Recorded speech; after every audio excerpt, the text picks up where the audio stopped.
My name is Jackie. I have named my YouTube channel VSGandPsA, meaning for vertical sleeve gastrectomy and psoriatic arthritis. That's what the PSA stands for. Because I have psoriasis and psoriatic arthritis and have had for most of my life. I am doing these videos as a way to document my progress through my weight loss surgery journey. But I'm also doing these because over the past several months I've learned so much by watching other people's videos. I've gotten so much advice and appreciate the insight that they have provided. So I just want to give back and be able to share my experiences in the same way, in hopes that it's helpful to others that are going through the same process and considering vertical sleeve gastrectomy surgery, weight loss surgery. And also in case anybody also has psoriasis or psoriatic arthritis, and I could speak to both of those areas. So most people start with some stats on their process, so let me just share those with you. I'm actually 2.5 weeks pre-op for my VSG surgery. So it is now April, and my surgery is scheduled for April 27th, 2018. I'm 51 years old. I'm 5 foot 2 inches tall. I currently weigh 216 pounds, and that gives me a BMI of 39. I'm having my surgery with Rex Bariatrics in Raleigh, North Carolina, and Dr. Dustin Bermudez will be my surgeon.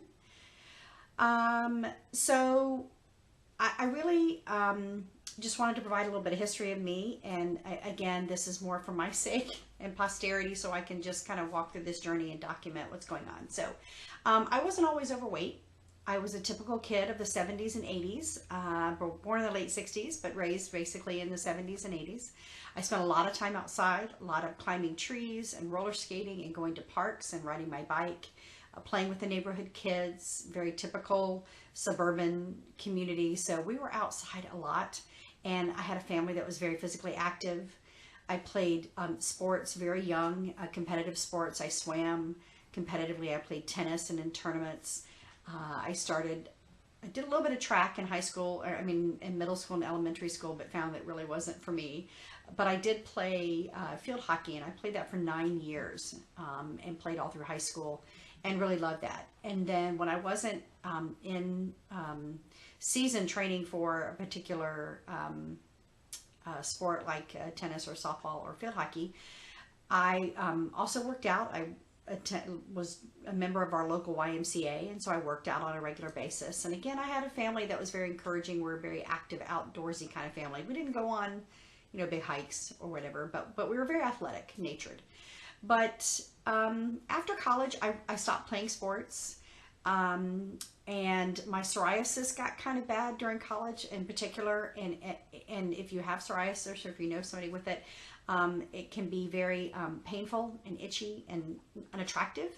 And as I was trying different treatments, I became less and less active, didn't want to go out a whole lot, didn't want to wear shorts or swimsuits. And even though I wasn't being as active as I was still definitely eating as if I was still as active as I had been when I was in my youth. And so I really just kind of slowed down. I wasn't completely sedentary. I worked and I walked and did stuff, but was not nearly what I had been before. So the pounds just started creeping on, and frankly, I just didn't even really care. At a point I kept thinking, well, I'm healthy, so I'm okay. I'm a little chubby, but that's all right. And it didn't really bother me too much. But I did gain a significant amount of weight, up until, probably my early 30s. And I thought I need to lose some weight. And so I would drop some weight, maybe 30, 40 pounds. And then I would always gain it back and then some. And so I know that's a typical story for a lot of us out there who struggle with weight loss. So after college, in my mid to late 30s, I actually had my children. I had 2 children, and then I would lose the baby weight after each child, but it would slowly creep back on, and then again add on to that. I did try a couple of different weight loss programs and even medications, but the programs were usually too cumbersome to really make it worthwhile. And the weight loss drugs that I took, I was really not comfortable with taking them long term. Some of them just quit being effective, and then I just got worried about what the long-term impacts were going to be to my health. with taking those drugs, particularly in the realm of blood pressure issues and stuff like that. So obviously, I've known I was overweight for a very long time. I would stand on a scale. I knew what my weight was. I didn't love it from a physical appearance. I didn't really care for my appearance. It was something that I thought an inordinate amount of time about, but was never able to just really just make an impact and really lose the weight and keep it off. And so, of course, we all know what that does to our self-esteem and our psyche and our feelings about ourselves. And it was it's been a struggle. However, I've always told myself I've got a loving husband and family. I've got a great job. I love what I do. I've got great friends. And so it's okay. I can be the fat one. I can be the chubby one in the crowd, and that's okay. But over the past several years, it's gotten to the point where I'm feeling like I'm not just the fat one and the chubby one in the crowd. Like, I'm the biggest person here. And it became something I really became focused on, and wake up in the morning thinking about, what can I have for lunch? But also, I wish I could do something about my appearance. And then, aside from that, I started developing something. Most people with psoriasis eventually often develop psoriatic arthritis and some other comorbidities that go with that. And so I have recently developed some psoriatic arthritis. So now I've got added to the psoriasis, but a lot of pain in my joints, my knees, my hips. I've got arthritis, lower back. And obviously, all the additional weight and the pressure on those joints is causing a great deal of pain. And of course, who wants to exercise when you're already in a lot of pain? So I think I have definitely switched my mentality when it comes to weight loss from focused on my appearance, that I am much more focused on my health. And I've really made this decision to have weight loss surgery because I know that I'm looking at the second half of my life, hopefully half, maybe less than that, right? But the next 30 to 40 years of my life, what do I want those years to be like for me? And do I want them to be healthy and engaging and being able to go on the vacations that we like to go on, and walk on the beach and hike mountains and all those things that we have been doing on and off? Although I do it with a labored breath, I've been doing it.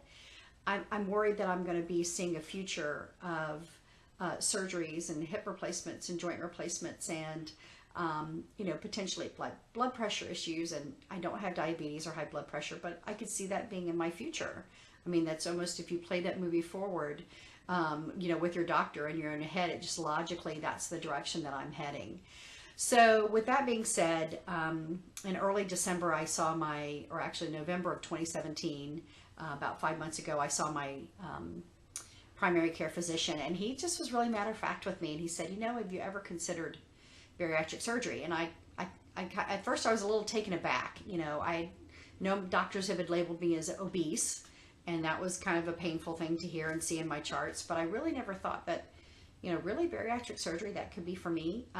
But he said, yeah, your BMI, which was 40 at the time, he said, really, this is something potentially that even insurance would cover for you because of the psoriatic arthritis and also your BMI. So he said, just do me a favor, just go to an informational session.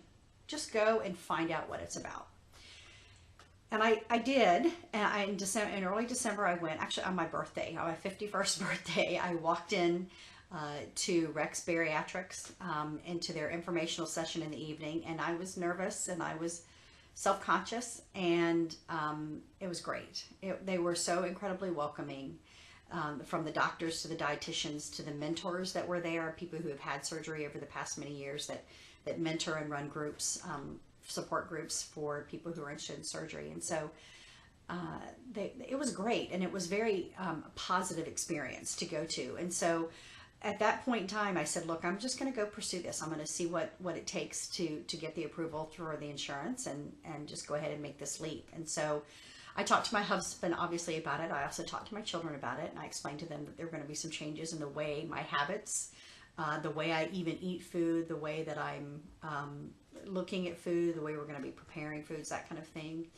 And so I've been working on that. And then last week, I think it was last Wednesday, so early April, like April 5th or something, 6th, I got notification that insurance had approved my surgery. I also have a hiatal hernia, so at the same time they're going to repair my hiatal hernia and do the the vertical sleeve gastrectomy. So I've just been preparing.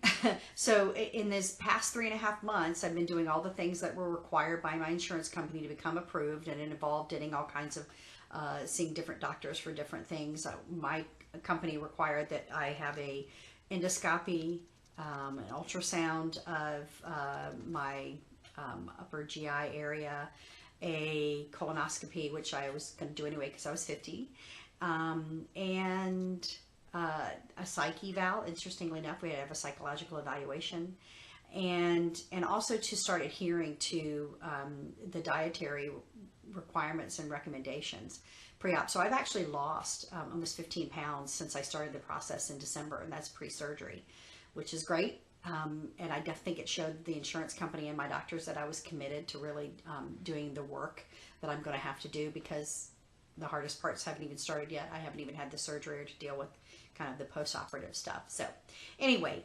I'm having my surgery April 27th, only 2.5 weeks. And there's a part of me that wishes it was tomorrow, because I just want to kind of get through the surgical part and the pain that's involved, even if it's minor, just to kind of get past that. But I know these next 2.5 weeks are going to fly by, and I've got to prepare to take time off work, and then also just prepare myself mentally, kind of emotionally, and physically, and buying lots of protein powder and all my vitamin supplements and everything else that you have to take, you know, forever after surgery. So I've been collecting all of that kind of stuff and watching lots of YouTube videos of those of you who are way further down the journey than I am, to see how you handled making sure you got your water in and your protein, and how you reintroduce foods. So I've been researching a lot of stuff. So I'd love to hear from any else of you out there who maybe are at the beginning of your journey. It'd be great to have buddies to go through this together, so we can encourage each other and cheer each other on. I'd also be happy to share any of my experiences related to psoriasis and psoriatic arthritis, if anybody's interested in that. And then I'll post another video in a couple of weeks, pre-op, of my pre-op activities and how I've kind of prepared the food and everything else that I've kind of set up. Because I think just even if I'm the only one who watches it, it'll remind me kind of what I went through and the effort that I put into it, and whether or not it was helpful and valuable to do so. And then, you know, maybe I'll post something, you know, I may take a video, you know, maybe a day post-op, just to kind of, so I can capture those events and not kind of forget how all of that felt as I was going through. So anyway, I appreciate you guys watching. Thanks so much. Take care, and we'll see you soon. Bye.